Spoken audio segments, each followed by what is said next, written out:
नमस्कार मैत्रिणींनो. आज आपण अशा एका विषयावर बोलणार आहोत ज्यावर सहसा कुणी उघडपणे बोलत नाही, पण तो प्रत्येक स्त्रीच्या आरोग्यासाठी अत्यंत महत्त्वाचा आहे. जर तुम्हाला वारंवार इन्फेक्शनचा त्रास होत असेल किंवा स्वच्छतेबद्दल तुमच्या मनात काही शंका असतील, उदाहरणार्थ कोणते प्रॉडक्ट्स वापरावेत किंवा वापरू नयेत, तर हा व्हिडिओ तुमच्यासाठीच आहे.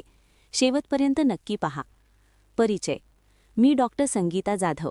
चॅनलवर तुमचं मनापासून स्वागत करते. आजचा आपला अतिशय महत्त्वाचा विषय आहे वजायनल हायजीन, म्हणजेच योनिमार्गाची स्वच्छता. या व्हिडिओच्या माध्यमातून आपण जाणून घेणार आहोत की ही स्वच्छता का गरजेची आहे, ती कधी सुरू करावी, किती वेळा करावी, कोणत्या गोष्टींनी करावी, याची योग्य पद्धत काय आहे आणि याचे फायदे काय आहेत. स्वच्छता का गरजेची आहे? तर सर्वात आधी आपण जाणून घेऊया की योनिमार्गाची स्वच्छता का महत्त्वाची आहे. याचं पहिलं आणि मुख्य कारण म्हणजे इन्फेक्शन टाळणे. आपण कोणतीही गोष्ट स्वच्छ ठेवतो त्यामागे इन्फेक्शनपासून बचाव करणे हाच मुख्य उद्देश असतो. योनिमार्गाच्या ठिकाणी इन्फेक्शन होण्याची जी सामान्य कारणे आहेत ती खालीलप्रमाणे. 1. मासिक पाळी. मासिक पाळीच्या दरम्यान जेव्हा ब्लीडिंग होते तेव्हा तो भाग स्वच्छ ठेवणे खूप गरजेचे असते. 2. नैसर्गिक स्राव आणि घाम. योनिमार्गातून होणाऱ्या नैसर्गिक स्रावामुळे, तिथल्या केसांमुळे आणि घामामुळे तो भाग स्वच्छ ठेवणं आवश्यक आहे. 3. शेविंग आणि वॅक्सिंग करतात. काही मुली आणि स्त्रिया शेविंग किंवा वॅक्सिंग करतात, त्यामुळेही इन्फेक्शन होऊ शकतं. हे टाळण्यासाठी स्वच्छता महत्त्वाची आहे. 4. शारीरिक संबंध. सर्वात महत्त्वाची गोष्ट म्हणजे शरीर संबंधानंतर इन्फेक्शनचा धोका खूप वाढतो. त्यामुळे जर तुम्ही योग्य स्वच्छता ठेवली नाही तर इन्फेक्शन होण्याची शक्यता जास्त असते. स्वच्छता कोणत्या वयात सुरू करावी? आता आपण जाणून घेऊया की ही स्वच्छता सुरू करण्याचे योग्य वय काय आहे. बहुतेक स्त्रीरोग तज्ज्ञ सांगतात की याची सुरुवात टीनेजमध्ये, म्हणजेच वयात येतानाच करायला हवी. जसं आपण लहान मुलांना जेवण्यापूर्वी हात धुण्याची सवय लावतो, तसंच मासिक पाळी सुरू होण्याच्या वयात मुलींना योनिमार्गाची स्वच्छता ठेवण्याची सवय लावली पाहिजे. किती वेळा स्वच्छता करावी? ही स्वच्छता किती वेळा करावी? डॉक्टर म्हणून आम्ही सांगतो की योनिमार्ग वारंवार स्वच्छ करण्याची गरज नाही. दिवसातून एकदा अंघोळ करताना जरी तुम्ही स्वच्छता केलीत तरी ते पुरेसे आहे. जसं आपण दिवसातून एकदा अंघोळ करतो तसंच योनिमार्गाची स्वच्छता दिवसातून एकदा करणं पुरेसे आहे. दिवसातून 2-3 वेळा वारंवार ते धुण्याची अजिबात गरज नाही. स्वच्छता करण्याची योग्य पद्धत.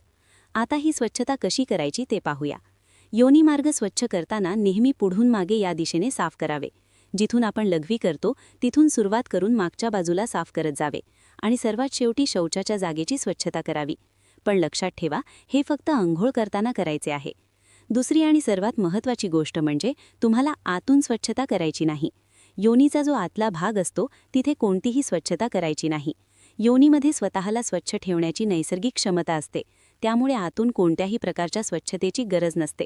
फक्त बाहेरचा भाग, जिथे केस असतात किंवा ज्याला आपण वल्वा म्हणतो, फक्त तोच भाग स्वच्छ करायचा आहे.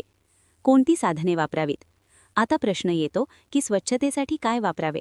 आजकाल बाजारात अनेक इंटिमेट वॉश उपलब्ध आहेत. ते वापरावेत की नाही? आम्ही नेहमी सांगतो की तुम्ही फक्त एखादा सौम्य साबण वापरावा. साबणामध्ये कोणतेही कडक रसायने, सुगंध किंवा पॅराबेन नसावेत. असा कोणताही सौम्य साबण तुम्ही वापरू शकता आणि तोही दिवसातून एकदा अंघोळ करतानाच वापरायचा आहे. जर तुम्हाला वाटत असेल की साबणामुळेही तुम्हाला त्रास होतोय, तर फक्त साध्या पाण्याने चांगल्या प्रकारे स्वच्छ करणेही पूर्णपणे पुरेसे आहे. आजकाल सोशल मीडियावर याची खूप जाहिरात होते आणि खास करून तरुण मुली हे खूप वापरतात. पण प्रत्येकीची त्वचा वेगळी असते, त्यामुळे शक्यतो सौम्य साबणच वापरावा. पण जर तुम्हाला असे प्रॉडक्ट्स वापरायचेच असतील तर त्यात परफ्यूम किंवा रसायने नसावीत जी तुमच्या त्वचेला त्रास देतील, कारण यामुळे खाज येऊ शकते आणि इन्फेक्शनचा धोका वाढू शकतो. शक्य असल्यास हे टाळाच. सौम्य साबण किंवा पाणी पुरेसे आहे. जर तुम्ही घरी असाल तर आंघोळीच्या वेळी एकदा स्वच्छ करणे पुरेसे आहे. वारंवार धुण्याची गरज फक्त अशाच वेळी असते जेव्हा तुम्ही जिममधून परत आला आहात आणि तुम्हाला खूप घाम आला आहे किंवा तुम्ही बाहेर कुठे सार्वजनिक शौचालय वापरले आहे. अशा वेळी घरी आल्यावर तुम्ही एकदा वॉश करू शकता, पण वारंवार धुतल्याने कोरडेपणा वाढतो आणि इन्फेक्शनचा धोकाही वाढतो. कोरडे ठेवण्याचे महत्त्व. जेव्हा तुम्ही आंघोळ करता किंवा तो भाग स्वच्छ करता त्यानंतर तो भाग घासून पुसू नका. तो भाग फक्त हलक्या हाताने टिपून कोरडा करा. त्यासाठी तुम्ही मऊ टॉवेल वापरू शकता. तो जितका कोरडा राहील तितका इन्फेक्शनचा धोका कमी होईल. तुम्ही फक्त बाहेरच्या बाजूला मॉइश्चरायझर लावू शकता, जेणेकरून कोरडेपणा येणार नाही. मासिक पाळीच्या दरम्यान घ्यायची काळजी. मासिक पाळीच्या वेळी जेव्हा रक्तस्राव होतो तेव्हा थोडी जास्त काळजी घेणे गरजेचे असते. आम्ही सांगतो की दर 4 ते 6 तासांनी पॅड्स बदलले पाहिजेत आणि जेव्हा तुम्ही पॅड बदलता तेव्हा साध्या पाण्याने तो भाग एकदा स्वच्छ करा. यासाठी कोणत्याही रसायनाची गरज नाही. फक्त पाण्याने धुवा, तो भाग कोरडा करा आणि नवीन पॅड लावा. जर तुम्ही टॅम्पून्स किंवा मेन्स्ट्रुअल कप वापरत असाल तर वारंवार स्वच्छता करायची गरज नाही. सकाळी किंवा जेव्हा तुम्ही ते काढता तेव्हाच तुम्हाला स्वच्छता करायची आहे. महत्त्वाच्या टिप्स. जर तुम्ही इंटिमेट वॉश वापरत असाल तर प्रयत्न करा की ते आठवड्यातून फक्त 2दाच वापरा आणि तेही तेव्हाच वापरा जेव्हा तुमच्या डॉक्टरांनी तुम्हाला तसा सल्ला दिला असेल. नेहमी सुती पॅन्टीज वापरा, कारण सिल्क किंवा नायलॉनच्या कपड्यांमुळे घाम साचतो, ओलावा राहतो आणि त्यामुळे इन्फेक्शन होऊ शकते. सुती कपड्यांमुळे तो भाग कोरडा राहील. खूप घट्ट कपडे घालणे टाळा. प्रायव्हेट पार्टवर कोणतीही पावडर किंवा स्प्रे वापरण्याची गरज नाही. हे त्वरित थांबवा. डॉक्टरांना कधी भेटावे. या व्यतिरिक्त जर तुम्हाला खालील भागात खाज येत असेल, कोणताही खराब वास येत असेल, योनिमार्गातून असामान्य पांढरा स्राव होत असेल तर त्वरित तुमच्या स्त्रीरोग तज्ज्ञांना भेटा. जर तुम्हाला हा व्हिडिओ आणि ही माहिती आवडली असेल तर लाईक, शेअर आणि सबस्क्राईब नक्की करा. धन्यवाद.